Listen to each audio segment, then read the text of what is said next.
This video is sponsored by the Foggy Dew, Dublin's legendary pub, located beside the Central Bank and Temple Bar. Come in for great nights, pints and supporting metal. Shout out to our other sponsor, Helio Gas Detection.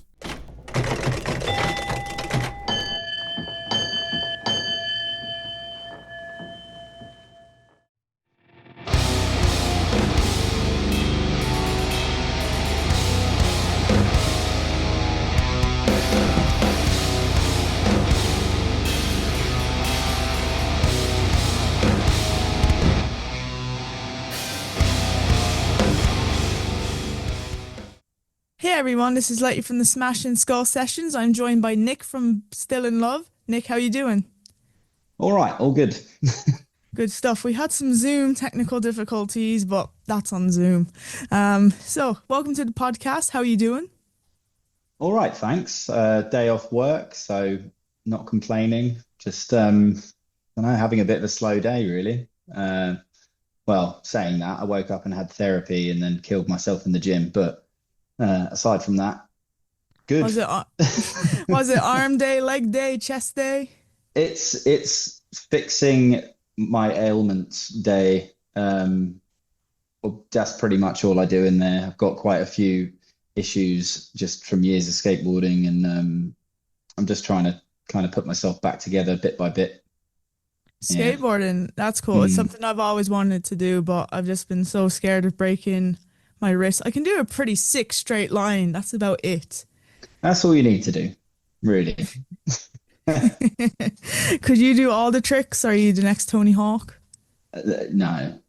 I mean, I've skated for coming up 30 years, and I used to take it a bit more, I guess you could say, seriously, and film and do competitions and have photos in magazines and bits and bobs like that. Now it's actually my job, and I teach skateboarding in London.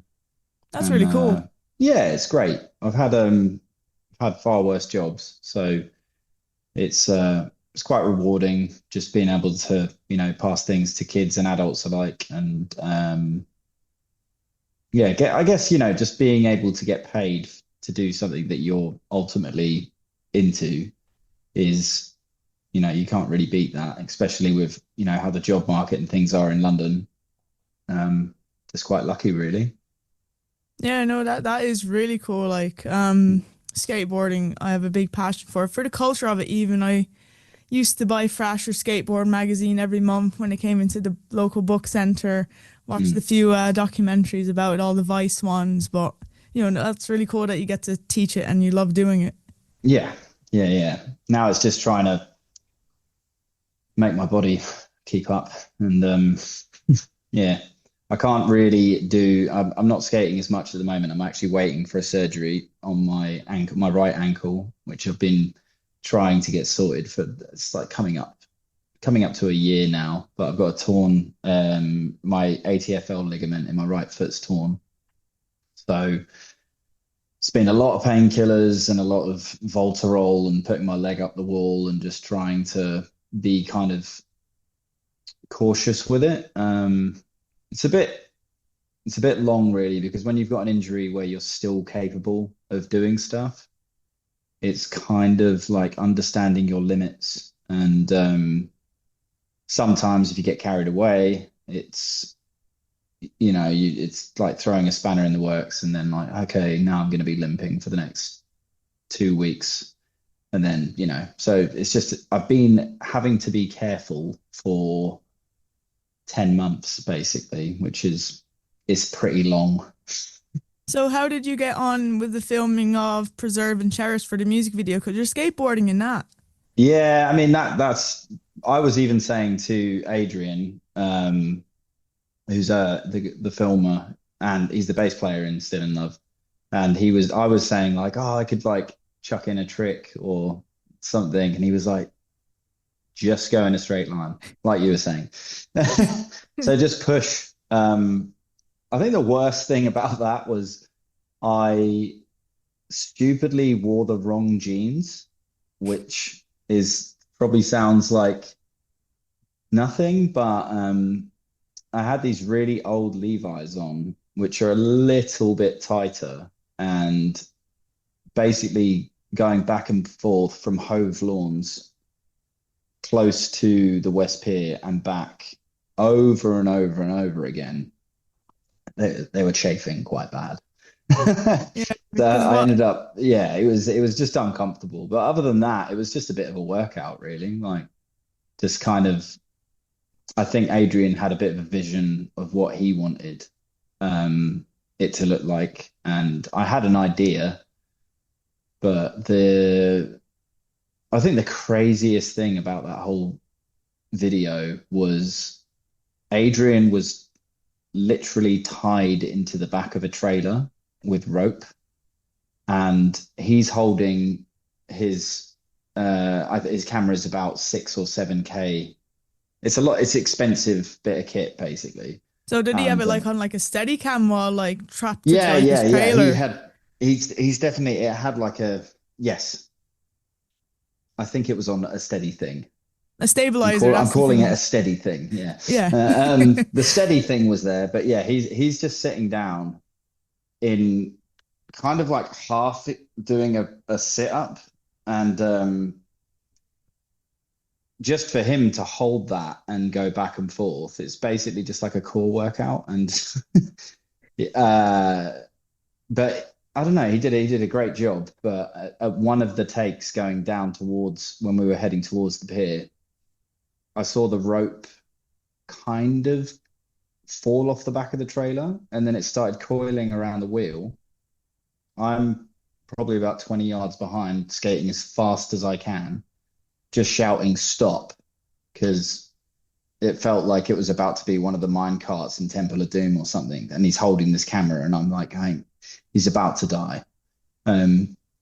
But no one died. He's fine. And yeah, that was just fun. It was just a fun video because we didn't really know. We were bouncing off ideas and stuff, and just thought, well, what's like the most honest thing we can do? And I used to when I was living in Brighton, I used to just skate along the beach weekly. It was just like a regular thing, and I was like, well, let's just do that. And we only really paid for. I paid £50 to rent a bike and a trailer, and then we just tied Adrian into it with a pillow and was like, there we go, music video done. You're grand. Yeah. So, to the listeners who maybe haven't heard of you before, could you introduce yourself and your role in the band? Yeah, I am Nick Worthington from Still in Love. I sing in that's it. I sing in the band Still in Love. Not very good at this, am I? Yeah. Yeah, yeah, singing Still in Love. Used to do some other bands, and that's pretty much it. Cool. And you skateboard, of course. Yes, yeah. How did the band start? Um, hmm. It was just classic, really. Like everyone in Still in Love, we all had old bands, and all of our bands broke up or disbanded, or just, things happened. I guess life kind of happened for all of us. And then I guess me and Adrian were discussing the idea of doing something. And we actually spoke about it for a long time. I remember he came by. I was working in vans in Covent Garden. He came by when I was working on the door, and we just had a little chat, like, oh, that would be fun, but didn't really think anything was going to happen. Just like maybe a practice, or just keeping our heads busy, something to do, basically. And when we got Mark involved, we actually started with two other guys, Bill and Julio. Unfortunately, like jobs and life just got in the way, so they both left on the same day, actually. And I think at that moment in time, just with how things have gone in the past and us just not being able to make time to do stuff, we thought, oh, this is probably it. Good. At least we got to, focus on something for a bit of time and just kind of be grateful for that moment of time. But quite quickly after, yeah, Curtis jumped in, and Moped who's from Mark but Moped. We've got two Marks in the band, so he's always been Moped though. He jumped in, and his band had broken up not too long before, maybe like a year. I might be getting this wrong, and they'll be like, "Oh, wasn't that?" But yeah, Brutality Will Prevail. He used to play drums in them, and then I guess once we started doing part two, it started to feel a little bit more like we understood where we were going with things, and yeah, right up until the album, it just kind of clicked, and there wasn't so much of a we're trying to, stick to a certain sound or have it. It's just now like they'll write, I'll do my bit, they do their bits, and it just feels like it just feels really good, to be honest. Just feels great to have something like that. And I think we all just feel really grateful and lucky to be creating, stuff that we're really into together. So yeah. That's really cool. It all kind of slotted into place naturally. Yeah, I think so. And nothing comes without its ups and downs and trial and error and figuring things out. And I think the way the recovery language landed and the way that we all feel about it personally, I've never been more proud of a piece of music in my life. And after doing numerous bands, and I guess it sounds probably cliche because the newest thing you put out, you're always going to be like, this is the best thing I have ever done. But I can honestly say that is something that even when we got the vinyls, even holding it was like, I was like, yeah, this is definitely the coolest shit we've done. So This is it moment. yeah, for now until the next one. But yeah. Awesome to hear. And speaking of recovery language, your debut album came out the 5th of September. How was the recording process for it? Kind of different from the other ones. A lot longer. There was a lot of so Moped went down on his own. I wasn't even there. He just went down, and I think he did. I'm not going to be able to get it right, but he did the drums so fast to the point where Lewis, I don't think any of us realized how quickly he was going to kind of just do his bit. And I think he texted me when he got on the train, actually. He was just like, yeah, done, finished. I was like, oh, okay, right. So, but we did it in sections, and I had to go back. Like personally, I shot my voice twice. I think it's just because for me that happened because I don't really do it much anymore. So, getting older and forgetting how to use certain techniques, and a lot of those songs are very, very there's a lot of emotion behind each track, and some of those songs are written about a lot of hardship and struggles and things like that. So I think the first time recording the vocals, I kind of got into a bit of a rhythm and felt quite good about it.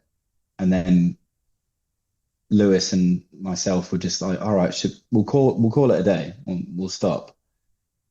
And then I think the next day I probably got like half a song done, and then my voice was just done. So it was like, right, come back, and then we'll do the rest another time. And same for Mark and the guitars and everything. It was just bit by bit and getting to watch the record grow and come together. I've only ever done that once before, and that was the only other album I've done, which was Dead Swans did an album in America, and that was like a longer process as well, but it kind of felt like it was one session. It didn't feel like it was broken up, and because we stayed in Boston the whole time. And this time around, I kind of like it because you can just see you want to go away and kind of like listen to what you've done, and then come back to it. Once your ears have rested a little bit and you're not burning out on it, or starting to be like, I just fucking hate this now. Like I don't want to don't want to hear it anymore. So yeah, I forgot what the question was and I just went off. So sorry.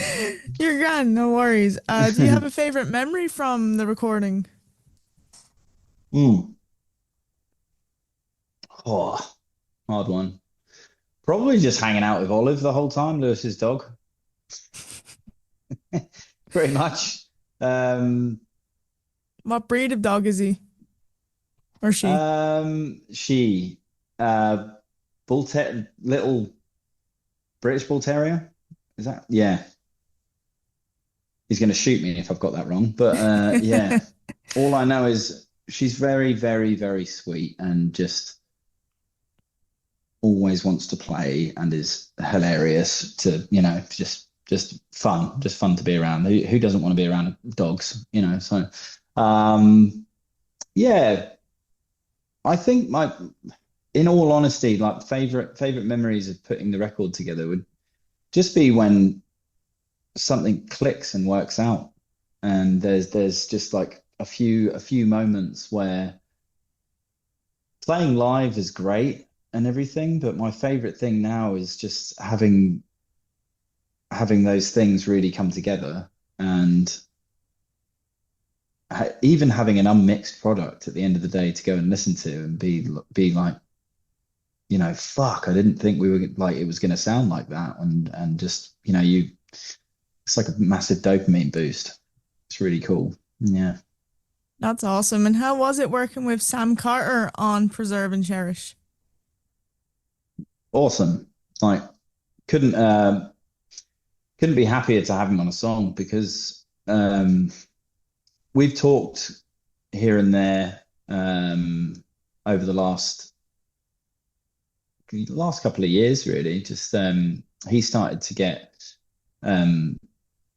go sober, and I guess we just spoke about that quite a bit before music and the bands and architects and anything I was doing, and I threw it out there to him as a bit of a long shot, just from I guess our past, just with Dead Swans and architects, and thinking, he's probably not going to be into it, But if I was to have anyone on that song specifically with the meaning of it, and it would be great, if not, then I'll just do it and we'll just have it as just, another Still in Love song from the record. But yeah, he was just like, I'm down, cool, send it over. And he just recorded it, as far as I know, just in his flat, in his house, and shot it back over to Lewis.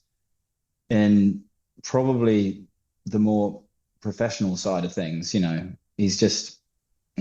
absolute beast. Obviously, if you're into architects, like anyone that knows that band knows how good he is as a vocalist. And when he sent it over, he kind of threw on extra bits just in case if we wanted them, and sung his parts in like different styles, and yeah, just really, really did us a solid. So I think all of us, when we heard what you sent back, it was just one of the, Lewis hit play once and we were like, yeah, we don't need to touch that. It's like perfect. So yeah, just big shout out to Sam for just being such a lovely bloke and such a good old friend. Yeah, I missed them last time they came over to Ireland. They were with Biffy Clyro. Really? Was that quite a while ago, or? God, when was that? 2022, 2023? I think it was before, it was Biffy's last album, not their new one, the one before that. The one with Hunger in Your Haunt on it. Okay, I'm not a massive Biffy Clyro fan. I don't know a lot of their. I didn't even know they were playing shows, but I might be a little bit out of my cup of tea. circle That- That's thing. okay. But the architects came over and opened for them, and I was like, oh, I'd just go for architects, like, but I was working, so I couldn't go.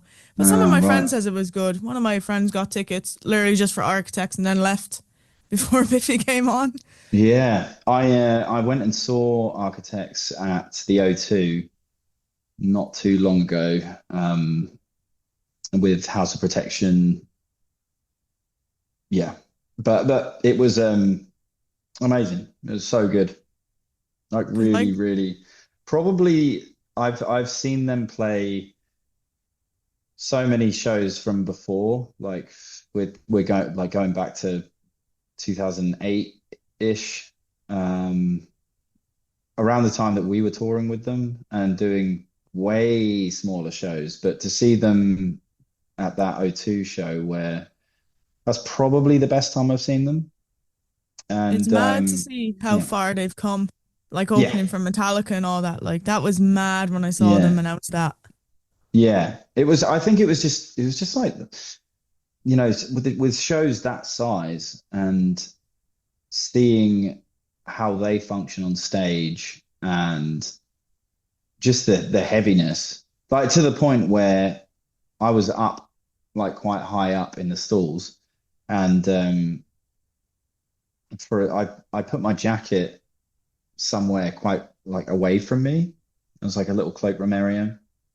Like a few songs in, didn't have earplugs, and then usually I can just ride it out and I'm fine, but I was like, this hurts. I need to go and get my earplugs. Yeah, but so heavy and so great. Yeah, it's just awesome to see where they're at. It's cool. It really is. Are you going to see Metallica next year? I think they're coming to the UK. Um, I don't know. Honestly, I don't know. Like, there's few things I'm actually keeping my eye. I know Deftones are playing. I'd like to go to that.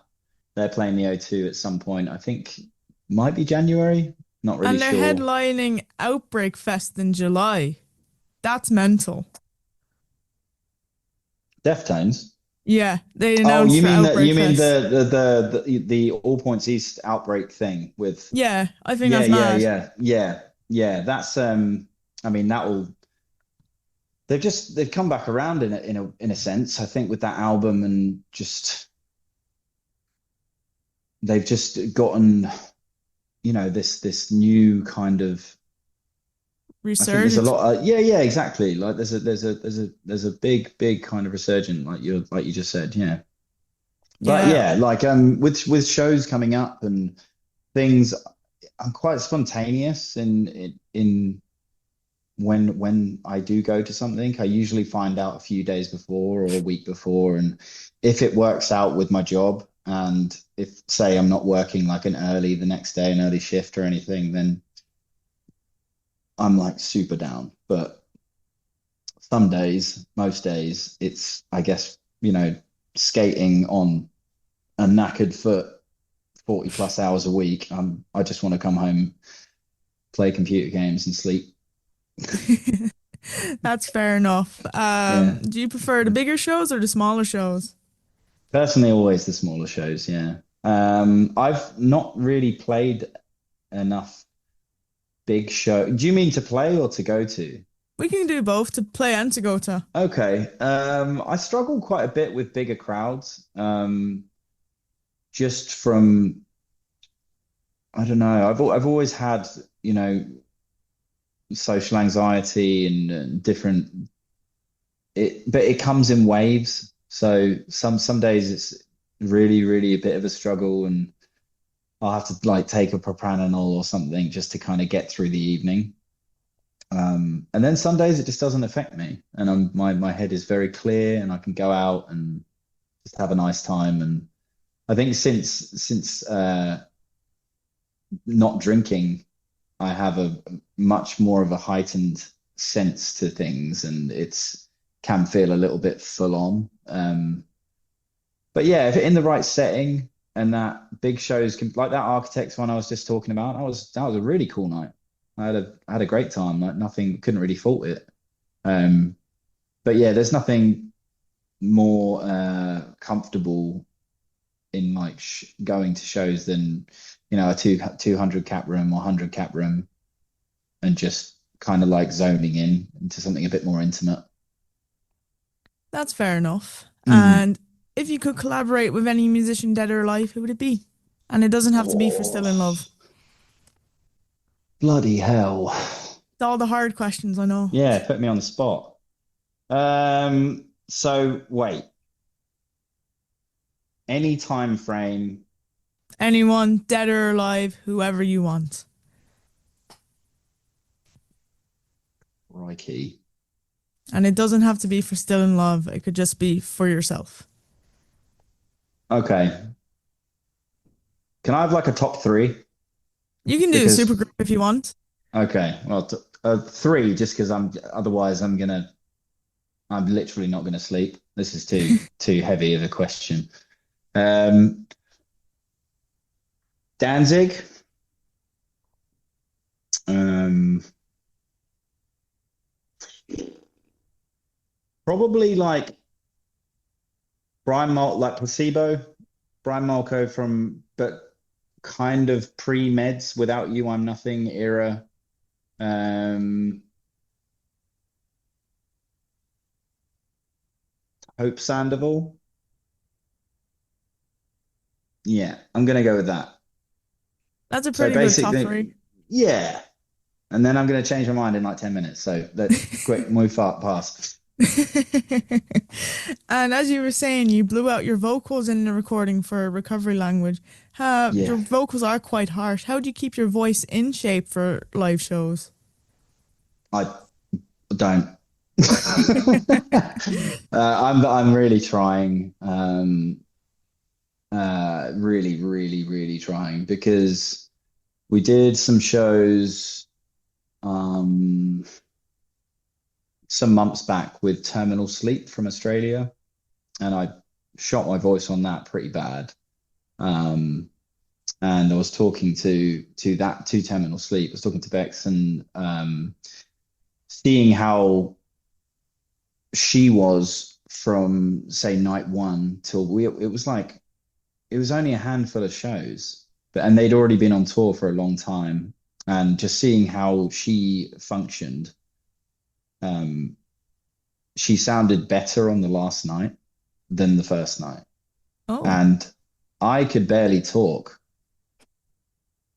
3 nights in, and it's something that I was, you don't really think that much when you're doing like when I used to do say like a 3 week or 5 week tour because you just find your click and it just kind of works and you almost feel indestructible at those points. But it's the same sort of thing with skating and stuff. Eventually it's like, oh shit, I'm human. Like this is not I need to find a new way. So just finding new warm-ups, and I definitely spoke to Bex from Terminal Sleep, just being like, I could probably use some pointers right now in terms of whereas before, in previous bands, I wouldn't really, people would say like, oh, so what do you do? I'm like, I shout. I don't like there's not a lot more to it, but as far as like longevity and trying to like one show's fine to not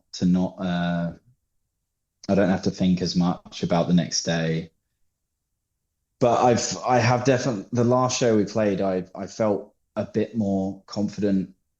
Um, just because when I woke up the next day, I actually sounded like I do now. Um, I generally think it's just being out of practice in the sense of we just don't do as much as we would love to. And when you see a band that's clearly touring, like they're just on one, they're just really going for it and they have all the time and they're 2 3 weeks in, they're like a finely tuned machine. And then I'm like, well, hopefully I can get through the first four songs without croaking. And yeah, I'll be honest, I've struggled quite a lot since since Still in Love has kind of become a band because we've never really toured. We've never really done anything more than a weekend. So when it got put to the test with that, it was like I think the positive to take away from blowing my voice on, 4 or 5 shows was like, right, I need to do this differently because generally by I think it was the last night or it was the night before the last, I was like coughing up blood and generally was like, okay, this is going to get to a point of like a surgery and Permanent damage, like. oh yeah, yeah. I mean, I've got permanent damage for sure. There's some chords that just aren't there, and but I think again the same with the recording. There's so much inside those songs. It's like when it's like, oh, you just have to hold back. I'm like, that's way harder than especially if I've had like a shitty few weeks and then we get one show. I have to be like, oh yeah, just hold back a bit. And I'm so used to just, trying to just rip myself to pieces that learning how to do that and kind of control it is a new kind of challenge. But I definitely felt really good after not coughing up blood and being able to talk. So that was good. That was good. But yeah, definitely a very worrying eye opener. Something that I just need to be a bit more careful going forward, obviously. That's fair enough. And what Yeah. tour was it with Terminal Sleep? Did you do the UK or all of Europe? Yeah, no, it's just a few shows in the UK. We've only ever played one show outside the UK. We went to Italy in Oh, cool. Sardinia. Yeah, it was really cool. Good fest. Load of good hardcore bands played. This band Sorcerer and Short Fuse, they were cool. And just like a nice vibe, really. And we've got some old friends over there, so just got to hang out, go dive in the sea, and yeah, it was good. It was a good time, and I think it's exciting for us because we've never been on a plane, and we were like, whoa. We've all been on holiday before, but I guess it was just like a bit of another moment. We were like, wow, we're I'm going praying on a that little. your guitars and gear get there safely with Ryanair or Oh whoever. no, no, that was the coolest thing. They hooked it all up. We didn't need to bring anything. Oh, Like, even better. yeah, they just said there's like an email. My friend Francesca, she sorted the whole thing out, and it was just so awesome. Like they just said like, here's your apartment. You got an extra day to just hang out and go to the beach. You can let us know what you need, and just like so well looked after, and can't thank them enough. And as a first time out of the UK, it was just a perfect little weekend, really. It was great. That's really cool. Do you have any favorite album releases of 2025 so far, or any that you're maybe looking forward to in 2026? Oh. God. I'm such an old fart. Scarab? I've heard of them. Okay, Scarab, that new record they put out, Burn After Listening. That's amazing. Um, I've been listening to that quite a lot as far as just, commuting to work, and a load of the music I listen to is probably uh, ancient. I've actually been listening to this. Do you know C Rose? C Rose? No. It's like a singer-songwriter, acoustic. Um, that came on randomly, and I didn't really know. When you just like, I don't know anything about this project. I don't know at all. It's just like the first song I heard was just so sad. But I was listening to it at the right moment, and yeah, I mean, like anything devastating, right? I So, clicked with that. Like Bon Iver, I listened to his oh first yeah, so project. Yeah, that's a good reference. Yeah, exactly. So that kind of the first time you hear something, depending on where you are and when you hear it, might I was just on the tube on my way home from work, and yeah, I just had like just one of those days where you're like, oh, just kill me, and yeah, it just came like I got a little bit of signal in the tube, and then this tune came on shuffle, and I was just like, this is fucking great, and I need to hear more of it. But yeah, I don't know, like bands generally out of the UK, Disengagement, they've got an LP coming out. Wits End have just put their second demo out. They're really good. Same guys too. Um, oh, tricky. Been listening to the new Architects album quite a bit. 2026 though. I know there's stuff coming out, but I don't know. Did you listen to that last Cure album? no, I haven't. The Cure, is in like Robert Plant, not Robert Plant, Robert Robert Smith. Smith, Robert Yeah. Smith Cure. Robert Pattinson. No, Yeah. I haven't. I know there's a lot of hype with them coming over to Ireland again. They come over like every year now. Oh, well, that's cool. But that album, that's something that I need to revisit. Put on the new Deftones album. Oh, the new Thrice album.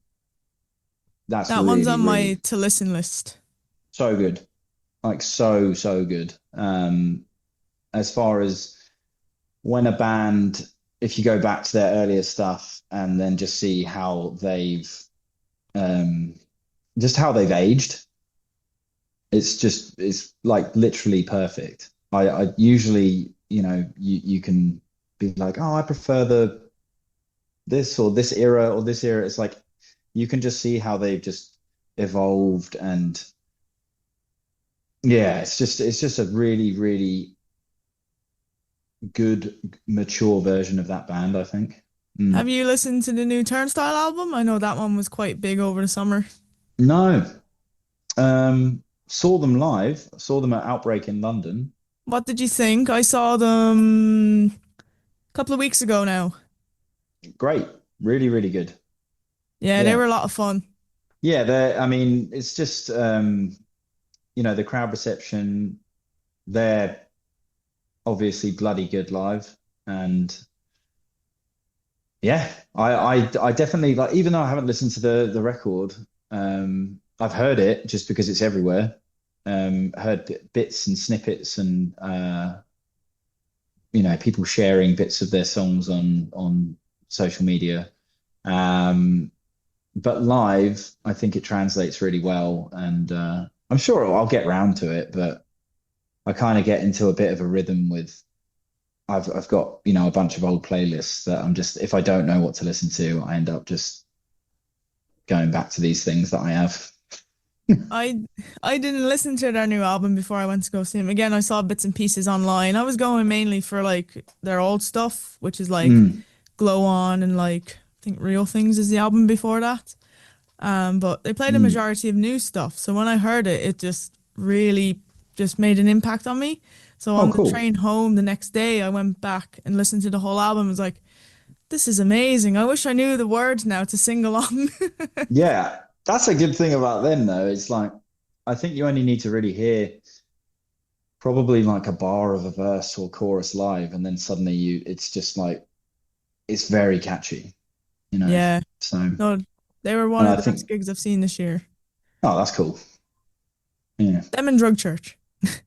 Oh, they're good as well. Yeah. I think the Yeah. last time I saw them was downstairs at the Dome in London. But this is a good by might have been after COVID. I can't remember. Amazing live. Really, really good live band. Yeah. They're so much fun. And Mm. we're on to our last question. Do you have any advice for anyone wanting to start a band in 2025?